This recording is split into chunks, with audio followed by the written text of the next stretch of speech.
Shalom. First and foremost, I want to give all praises to Yahweh, Bahashim, Yahweh Shai, Bahashim, Rakak Kwadash. Double honors to the apostles and elders of GMS. And salutations to all you Akim out there pushing his word in sincerity and in truth.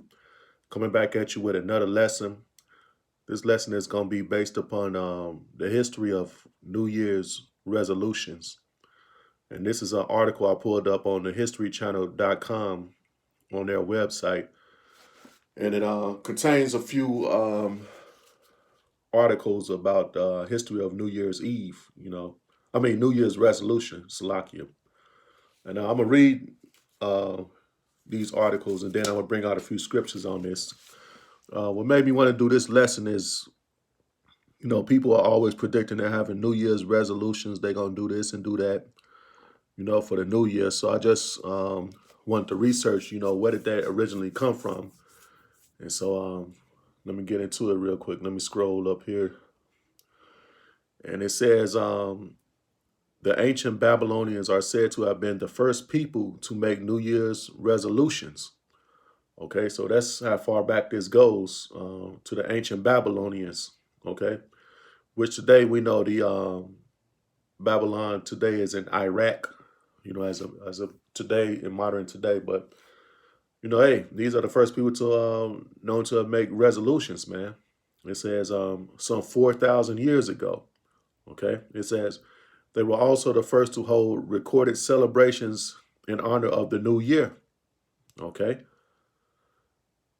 though for them the year began not in January but in mid-March when the crops were planted. Okay, so they celebrated the new year. The ancient Babylonians celebrated the new year when the crops were planted. So that'll be what, around they said in March, so like the springtime.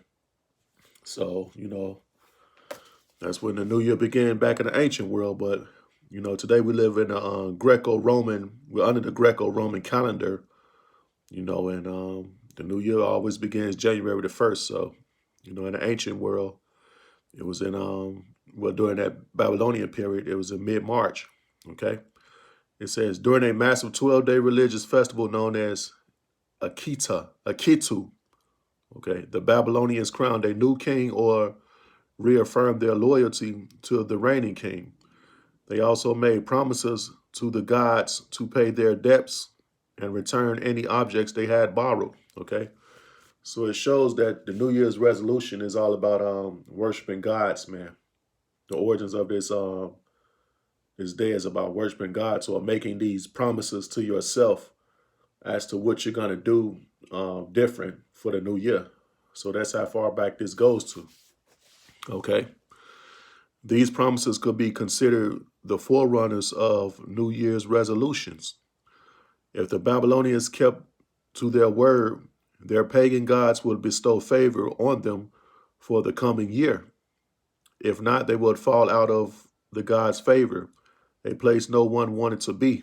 Okay, so there's your origins of New Year's resolutions, where it came from Babylon, man, ancient Babylon. And hey, it's about them making promises to their pagan gods, man. Okay, so people are out here celebrating these different events and these different things here in America, and they have no idea where this stuff comes from, man. That's why when you're in this truth, man, it makes you want to research everything, man. You question everything that goes on in this society, man. Okay, I'm gonna read a little bit of there's some more to this article here. It says a similar practice occurred in ancient Rome.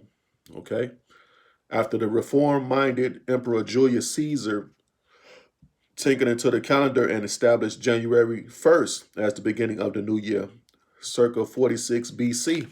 Okay, so Julius Caesar changed the times. Like I said, Daniel, he changes the times, man.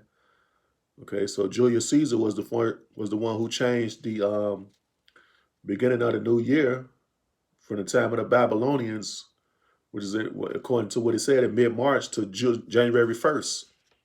Okay, it says named for Janus, the two-faced god whose spirit inhabited doorways and arches. Okay, and you can look at Janus, Google the image of Janus, which stands for January, and it's the two-headed god. You know, that's an ancient Roman god. Okay, it means the beginning and the end, basically. Okay, it says January had special significance for the Romans, believing that Janus symbolically looked backwards into the previous year and ahead into the future. Okay, the Romans offered sacrifices to the deity and made promises of good conduct for the coming year. Okay, they made sacrifices, man. You know, the Romans, they oftentimes they persecuted so-called Christians back then. You know what I'm saying? And so it just goes to show you where these type of days come from, man. Okay, January is a wicked month, man. The name January. Okay, it's from a Roman god, Janus. So I'm gonna bring out a few scriptures on this. You know what I'm saying? And it just goes to show this is Babylon and Rome all over again, because America keeps the Greco-Roman calendar. Okay, and the whole world does pretty much, man. Okay, so let me grab a few scriptures real quick, and it just shows, man. This is a wicked world, man. We live in, man. Everything that has some type of meaning in this society comes from something evil and wicked, man. Okay, this is First Corinthians 10, and I'm gonna start at let me see, verse 21. It says, "Ye cannot drink the cup of the Lord and the cup of devils, man. You cannot be partakers of the Lord's table, and of the table of devils, man." So you got to pick a side, man. Period. And the men out there on the highways and byways, and the men out there, preaching against this wicked empire, man. We're on the Lord's side. Most willing, we're part of that elect. You know what I'm saying? Most side, my willing, man. Like it says in Jeremiah, the 28th chapter. It said the prophets prophesied against wicked empires, man. That's why we're supposed to bring out the history of these type of things so our people can learn, man, not to be out here making New Year's resolutions, man. All right, that's an evil thing to do. Okay, so no one has any excuse now going around making New Year's resolutions now, man, because the truth is being brought out about this evil day, man, or this evil saying, or people going about this thing, whatever you want to call it. This is Ephesians 5:11. "And have no fellowship with the unfruitful works of darkness," which this is, man. This is an unfruitful work of darkness, man. Okay, but rather reprove them. Okay, and so that's what I'm doing now. I'm reproving this thing called New Year's resolutions, right? Bringing out the truth about where the origins of it started, man. Okay, and our people don't know, man. That's why we here to let our people know what time it is with these days that they're celebrating and these type of statements. Bring a couple more scriptures out and end it.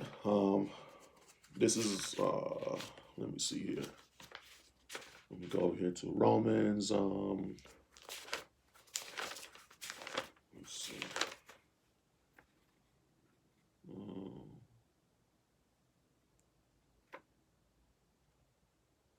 Let me see.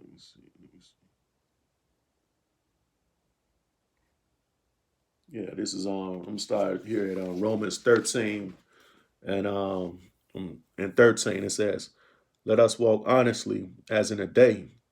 Okay, let us walk honestly as in a day. So you don't need to make a New Year's resolution to be right, man. You just need to hear His word and get the understanding of His word and go out there and be right, man. Not make a resolution as to what you're gonna do. You don't need to do that. If you know you need to like stop eating fast food or lose weight, or let's say do make your life better, get more spiritual and all that, you don't have to make a resolution on that, man. The spirit should want to do that, period, man. Okay. It says not in rioting and drunkenness, not in chambering and wantonness, not in strife and envying, But put ye on the Lord Yahweh Shah Mashak, and make no provision for the flesh to fulfill the lust thereof. Okay? And that's what we should be trying to do, man. Make no provision for the flesh to fulfill the lust thereof. Okay? So we ain't got to have a damn resolution to do those things, man. If you know you ain't right, you should be trying to get right, man. If you know you're doing things you shouldn't be doing, you should be trying to correct those things. Not make some resolution. Okay? You got people out there saying, my New Year's resolution is to lose weight because I'm overweight, this and that. You ain't got to make a resolution on that. You should know it's not a healthy thing to be overweight. All right? That's just an example of, many other things. That's one of the main things I hear people bring out on New Year's resolutions. They need to lose weight and all this. They go to the gym for like 2 weeks, and then the next thing you know, they quit. So this is just something that was on my mind that I happened to look into. So this is the origins of where the statement New Year's resolutions come from. It goes back to ancient Babylon and Rome, man. And we're in ancient Babylon and Rome here in America. And hey, Luke 21:36, Akim. Watch ye therefore and pray always, that you may be accounted worthy to escape these things that shall come to pass. Okay? Because this place is going down, man. It's 2020. It's a new year. And the Lord about to do a thing here in Babylon, America. So with that, I want to give all praises to Yahweh, Bahashem, Yahweh Shai, Bahashem, Rakak Wadash. Double honors to the apostles and elders of GMS. And salutations to all you Akim out there pushing his word in sincerity and in truth. Shalom.